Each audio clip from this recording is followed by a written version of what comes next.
All right, members of the culture. I'm Ron. You are here. Welcome in, everybody. Welcome in to another episode of Real Talk with a Real Collector. And that's just like what the title says. We sit down, we have ourselves a little chat, and it's a real conversation about this hobby that we all love. So, with that understanding out of the way, and your permission, let's begin.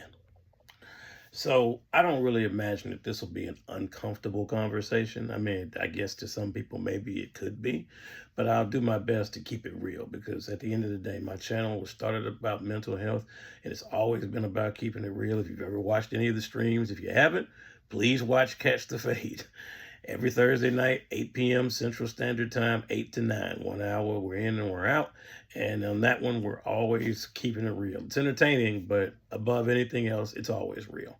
So, like I said, the important thing is that this is going to be a real talk, hence the title. I'd like to talk about some things that might be pointers to some people, but just some advice, if you would allow me to give that, right? My first piece of advice, and this is off of self-reflection, so I don't want anyone to think that this is something that I'm telling you that I myself haven't been through or I myself haven't done. This is for all of us, right? So the first thing that I'm going to tell you is to make sure you take your time. What do I mean by take my time? Take your time with your collection. Let me ask you a question. When was the last time? Look around your room and tell me a figure. Just look anywhere, up, down, however you have it, because you may have a vertical 360 display like my man Clever's Multiverse. You may have shelves like I have, but look around. I challenge you.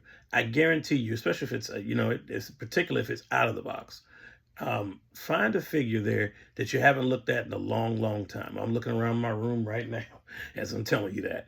But find a figure that you've seen, that you haven't seen in a long, long time. You probably got one that you forgot that you even had, right? Because so many times we are victims of chasing, right? We're on to the next thing. We're waiting on the UPS truck to pull up, and the UPS or FedEx driver gives us a package. We're excited. We can't wait to open it, enjoy it, pose it, put it up, figure out where it's going to go, how it's going to fit into what we have going on. And sometimes within a day or two, the figure's still new, but we got another figure coming. And we might have even forgotten that we pre-ordered it, right? Because we're sometimes we're too fast when it comes to that. We're so after the next thing, after the next rush, after the next hit of dopamine, that feeling you get from getting the next figure that you just go and go and go, and you don't take the time to, as they say, stop and smell the roses. You don't truly enjoy the figures. Like, you get them out, but you don't really enjoy them, and you forget they're there. They become, for lack of a term, they become invisible, right? So it's there in front of you, but I guarantee you right now, if you really deep dive and look on your shelves, you'll find a figure on the back, maybe on the back. You'll go, oh man, I didn't know I had that. And you'll say, how did I have it? The box probably isn't even open if it's in the box. If it's windowless, you can't even tell what it looks like. I just went through that with my No Way Home Green Goblin, right? Just sitting there. And I was like, man, I forgot I even had that. Because it's easy, right? It's so easy to do because we get so caught up in pre-orders and then we look at what others are collecting and what others have and live streams, and we get so caught up in all of this that we forget, as a whole, we forget to enjoy the figures. And that's the whole reason that, and I can't say for everybody, I really am speaking for myself, but that's the whole reason that we got into this thing in the first place, was to take our time and enjoy these figures.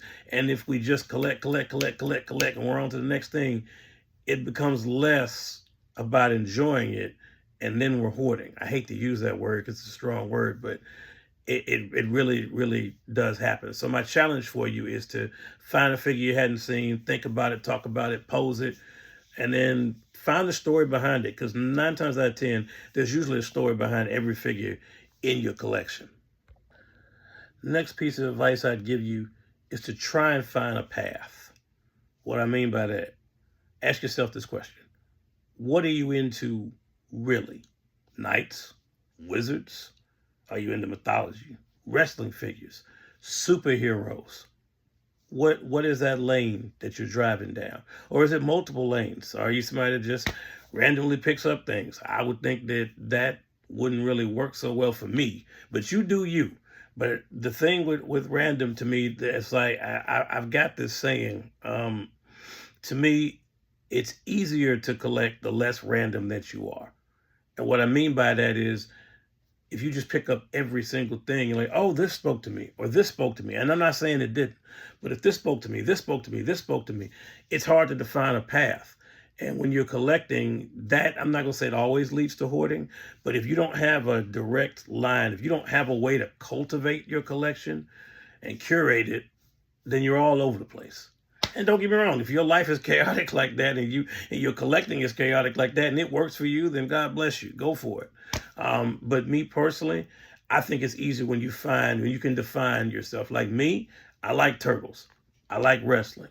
I like superheroes, right? And I'm into mythology. So for me, Figura Obscura by Four Horsemen and Mythic Legions just kind of worked. That just worked for me, right? Obviously, you guys have watched the channel. You know I like wrestling. I've got a podcast. I'm plugging everything today. I got a podcast, The 5 Count. That's also Thursdays from 9:15 to 9:45 Central Standard Time, right after the 5 Count. But I'm in the wrestling figures, so you guys have seen them. I mean, you guys know that. So my lane and fighting games was something I was big into. So I'm going to have some fighting game figures, Mortal Kombat, Street Fighter. So I don't have I'm not as, I would say as vast as some that I've seen, but I'm not exactly a one lane street either, right?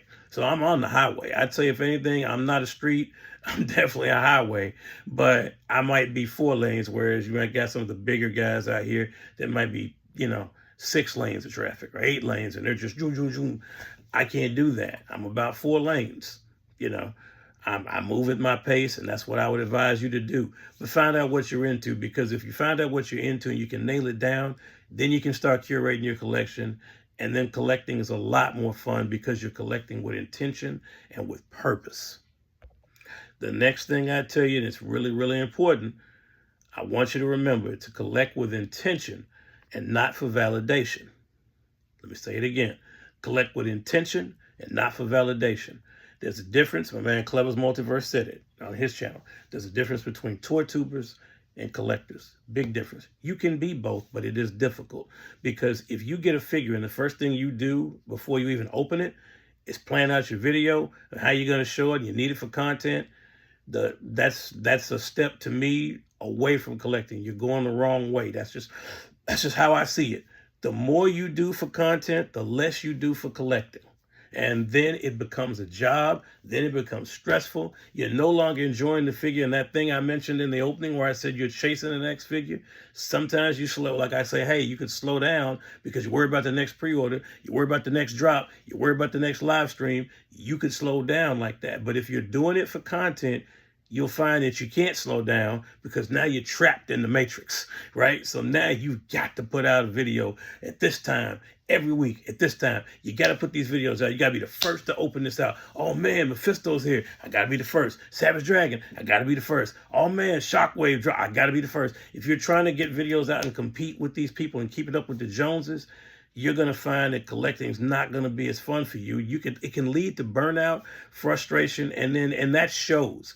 And that's going to ultimately hurt your credibility, because if I'm thinking about, and I don't do a lot of reviews, but I do a few, but if I'm thinking about, hey, do I want to go buy this figure? And then I go look at your channel, and on your channel, you've got nothing but these reviews, but it's so quick, and I can see it. When the passion is not there, and I can tell you're doing it as a job, you lose credibility with me, because you're just going to tell me, hey, get this figure, especially if you're being, I'm going to say compensated by one of these companies that's sending you free stuff. All more power to you.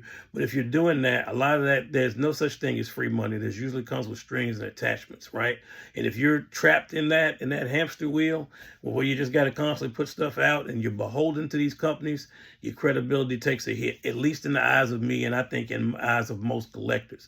So please make sure you're collecting with intention and not for validation, not for social media, not to compete with somebody else. Collect for you. Enjoy your collection, man. I've seen so many people start that way and then they just burn out. The very last piece of advice I can give you: own it.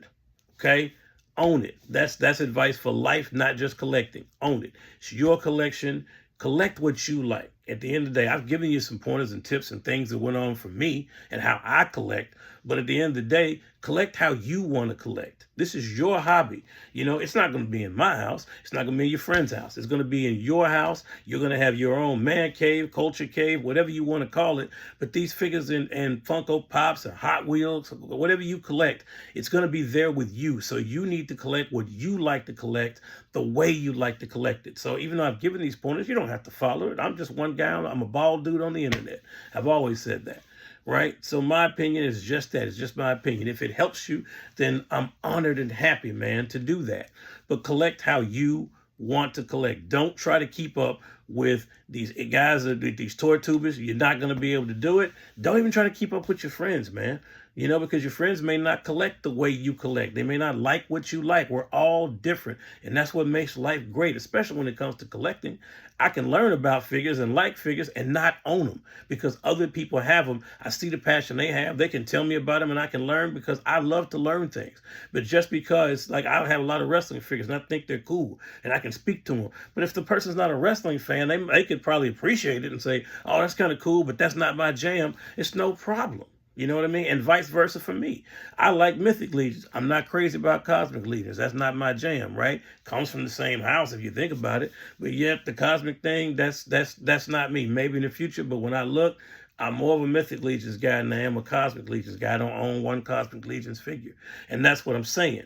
You got to collect the way you like to collect, because at the end of the day, it's disposable income, man. We're doing this for fun, and it should be that. It should just be a hobby, and we should just be having a good time with it, man. The economy is tough. We know that. Things are tough in the world, man, and these things are meant for us to come away from the world, to come into our various man caves or places where our collections are, de-stress. The whole world slows down, ceases to exist. Only thing that matters at that particular point in time is your collection. No bills, no stress, no job, none of that. You're there to enjoy the figures that you're collecting, to live on the stories, man. That Savage Crucible figure I have right now will always remind me of Ishkan and when I got to meet Articulated Ninja and hang out with my man Clever. That Savage Crucible Royal Guard will be in my collection forever and ever because there's a story behind it. And I'm sure I may in the future have more Savage Crucible, but even if I did or I didn't, I've got that one figure that Articulated Ninja told me about and helped me pick that figure. That has a meaning and that has a price that you can't put on it. So it's not worth selling. It's not worth trading because there's history behind it. There's a connection with that figure to a memory that I have that I was blessed to experience, right? Hanging out with Ninja, hanging out with Clever, going to Ishkan, one of my first big cons I got to go to. The experience I'll take that with me to the day I leave the planet. And so that Savage Crucible is very important to me, right? It's why, like, to me, the Plunderlings is not something I really collect, but I got them at Ishkan, and these figures right here are cool, but they have an emotional attachment for me. They bring back a memory. They bring back a time that I cannot forget. Ever. So when I sit there, I look at these figures as I took his hat off. But as I look at this figure right here, to me, although it's not, a wrestling figure, something I normally collect, I'd never heard of the line. This figure means a lot because it reminds me of Ishkan and a great time I had with some friends, right? So that's what I'm talking about. You've got to remember that all of these things, all these experiences, they're connected and they're special. And they create memories. That's all we have at the end of the day, man. Make memories, right? Ninja always says, and I believe this, try to appreciate life more than you complain about it. It's a great saying, and I believe in it. I like to tell people every day when someone asks me how I'm doing, I say, hey, if I'm upright, I'm all right. And I believe that. That's not just a catchphrase I just randomly came up with.